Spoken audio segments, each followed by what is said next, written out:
其實話出血流血不止就唞唔到氣啊，就會死㗎。係啊，所以我呢度咪又開咗個窿咯。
講健康咁啊！今集咧好開心可以請到蔡遠啦，亦都請到上集嘅主角阿黃生啦，係啦。咁啊，如果未睇我哋上一集咧，記住睇翻嗰個情況啦。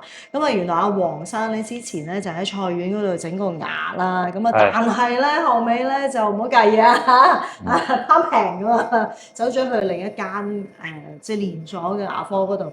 咁啊，搞出個大頭佛出嚟啦！咁我哋咧今次就請埋阿蔡遠講埋下集，係啦。咁啊，阿蔡遠之後幫佢做咗啲乜？好，咁啊講翻嗰日阿黃生嚟揾你，你有啲咩收到咧？成個過程都係咁嘅，即係黃生大概應該有1個月啦，嗬。個零月嗰時佢就發信息俾我話：蔡遠啊，佢話我要揾翻你執手尾啊，發個語音俾我話，佢話個牙齒唔係好掂啊。後尾我回個信息話點樣啊？係咪真係我之前整嘅牙齒唔得啊？定係有件咩其他問題？又唔係啊？話嗰啲牙齒整到咧流血不止啊！我要住到 ICU 啊！我話嚇親我，話點樣回事啊？嗬，係咪後尾先講翻啊？話去第二度咧，而家點樣？哇！我話你而家人點樣啊？冇事啊！佢話而家人冇事㗎啦，人冇事啦，而家就有成個牙齒，而家都係好似未拆線啦，好似嗬。嗰陣時未拆線添喎，未拆線，因為佢中咗釘之後縫翻針咧，大概可能就2個星期左右啦，就後尾就揾翻我，咁啊嗱聲叫阿黃生過嚟睇下點樣先咯。黃生就仲擔心阿蔡遠唔可以同佢執手尾，我話先同你睇下點一回事先啦嚇，成個過程就係咁樣啦。哇，見到啊，我就黃生你好彩啊。首先啊，我哋講好唔好啊？首先成個醫院其實都算係負責任嘅，所以唔得咗之後咧，就諗話要冚住嗱聲將人先送去醫院先，係咪？先即係有解決問題先咯。所以依家咪可以講健康咯。依家唔好否定人哋啦嚇，但係總之都係一句呢個就係其實比較低級嘅。點解咧？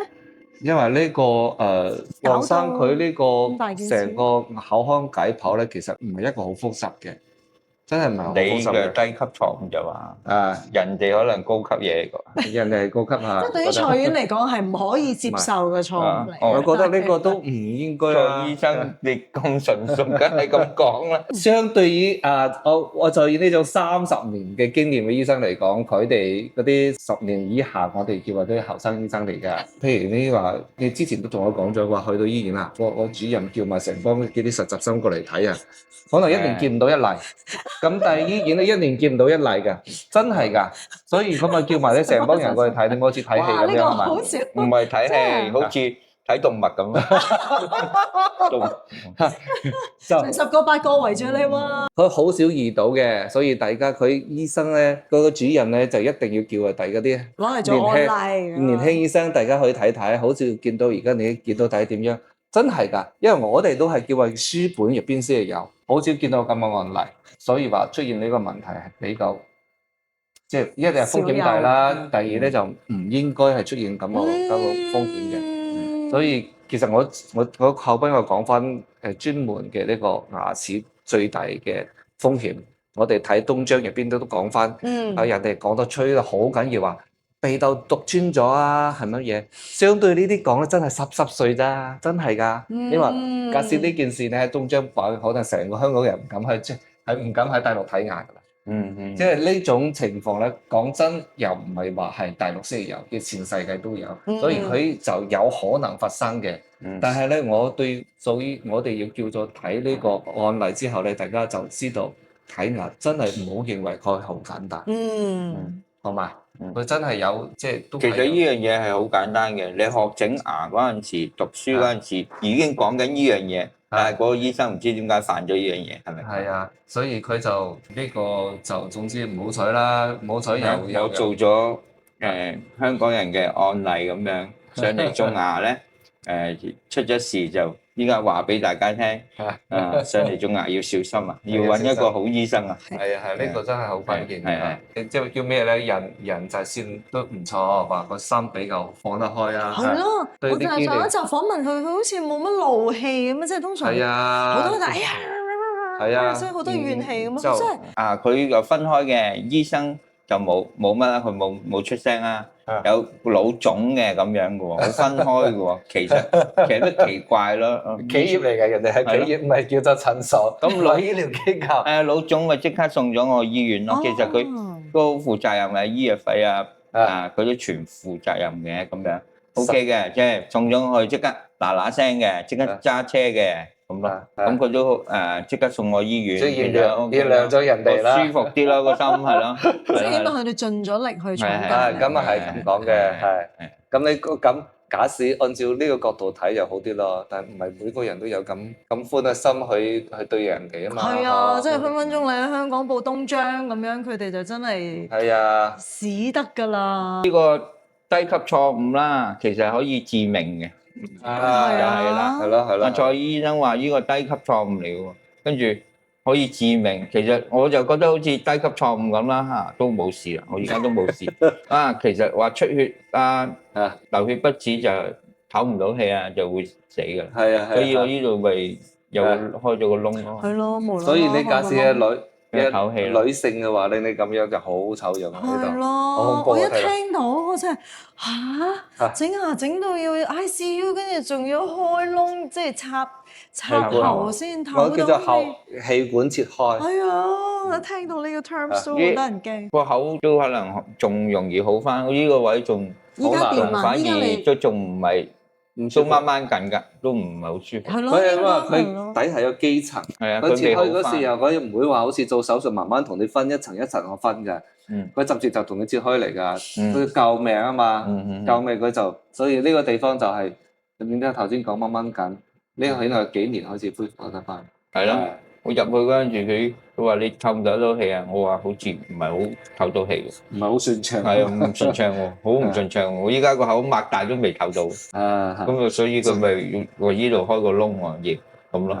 黃生就等於講係我哋雖然話係呢個成件事咧係我叫做原諒咗人哋啦，原諒咗人哋，但係我都係。都順唔到咯，又唔可以，佢都嗰個叫我去翻嗰度睇，跟住即係佢話幫你執翻個手尾，跟住你唔好搞啦，所以你都係，唉，揾翻蔡醫生好啲。係啦，蔡醫生個感覺好好多，佢隻手好溫柔嘅，擺落我塊面嗰度，哇，好似有家的感覺，即係舒服好多嘅，係咪啊？係啊，我睇過幾間牙科噶啦，其實。即係好自然咯，每個手勢擺喺邊個位置嘅時候，你有比較，你就有差距嘅。因為你每個人我哋知㗎，因為個手勢好定唔好，一放喺嘴嗰度，譬如邊啲時候，有啲就有啲俾你感覺好粗暴啊。知咪？我知啊。係咪？係有啲人講嗰啲係好粗暴。係啊，佢好粗暴嘅。有啲人就有啲醫生佢就係好順住你。好似整車咁樣。佢會明白。佢做乜嘢？蔡醫生擺個手指擺個架撐擺邊個位，你就唔會合埋個口，咁個感覺咯。即係你識個位，隻手擺邊個位，佢做啲乜嘢，佢令到你唔會合埋個口咁咯。嗰個感覺。總之好自然，好默契咁樣，好順係啊，好順㗎。所以呢啲呃唔到人㗎。同埋打麻醉針咧，爭好遠。我打過，係啊，我打過好多麻醉針。希望呢集咧就可以。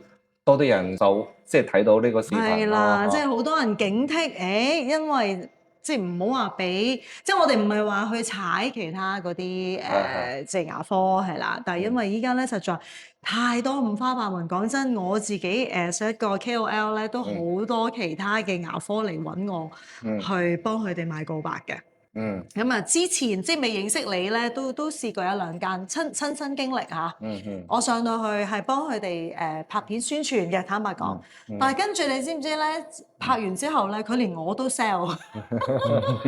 跟住我話我嚟拍嘢啫，即係你諗下 sell 嗰個 hard sell 嘅程度係點？所以之後咧，我認識咗蔡院之後咧，真係講真嘅。係啦，佢哋每一位醫生，蔡院自己又好，其他嘅醫生都好，都好用心去幫客人去解決問題，解決得嚟咧又唔 hard sell 嘅，真係嘅，係啦。咁我好多粉絲都係 hard sell，你睇下蔡醫生幾有信心，拍親片都幾有信心，因為佢有料啊。係啊，咁啊，所以咧，即係如果揀牙科嘅話咧，就奉勸大家咧，就唔好淨係睇廣告啦，最緊要就係信下你身邊嘅人嘅口碑先係最緊要，好嘛？